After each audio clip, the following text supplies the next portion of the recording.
आज की कथा का सार है कि आखिर पाप कहाँ कहाँ जाता है। इसी संदर्भ में एक बार एक ऋषि ने सोचा कि लोग पाप धोने के लिए सभी लोग गंगा जाते हैं। ऐसे में सारे पाप गंगा में ही समा जाते हैं। इस तरह तो गंगा भी पापी हो जाएगी। उस ऋषि ने यह जानने के लिए आखिर पाप कहाँ जाता है तपस्या की। तपस्या करने के फलस्वरूप देवगण प्रकट हुए। तब ऋषि ने उनसे पूछा कि गंगा में जो पाप धोया जाता है वह कहाँ जाता है। तब भगवान ने कहा कि चलो गंगा जी से ही पूछते हैं इस बारे में।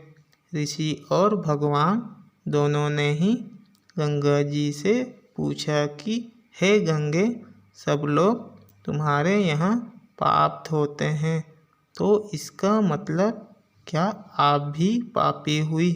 तब गंगा ने कहा कि मैं कैसे पापी हो गई, मैं तो सभी पाप लेकर समुद्र को अर्पित कर देती हूँ। इसके बाद ऋषि और भगवान समुद्र के पास गए और उनसे पूछा कि हे सागर, गंगा सभी पाप आपको अर्पित कर देती है, तो क्या आप पापी हो गए। तब समुद्र ने कहा कि वो कैसे पापी हुआ। वो सभी पाप को भाप बनाकर बादल बना देता है। अब ऋषि और भगवान दोनों ही बादल के पास गए। उनसे पूछा कि हे बादल, समुद्र पापों को भाप बनाकर बादल बना देते हैं, तो क्या आप पापी हुए।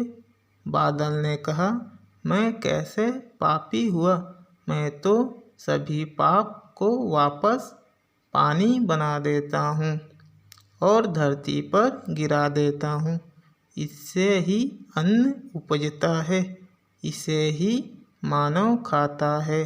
उस अन्न में जो अन्न जिस मानसिक स्थिति से उगाया जाता है और जिस वृत्ति से प्राप्त किया जाता है, उसी के आधार पर मानव की मानसिकता बनती है। यही कारण है कि कहा जाता है कि जैसा खाए अन्न वैसा बनता मन। जिस वृत्ति से अन्न प्राप्त किया जाता है और जिस मानसिक अवस्था में खाया जाता है, वैसे ही विचार मानव का बन जाता है। ऐसे में हमेशा भोजन शांत रहकर ही ग्रहण करना चाहिए।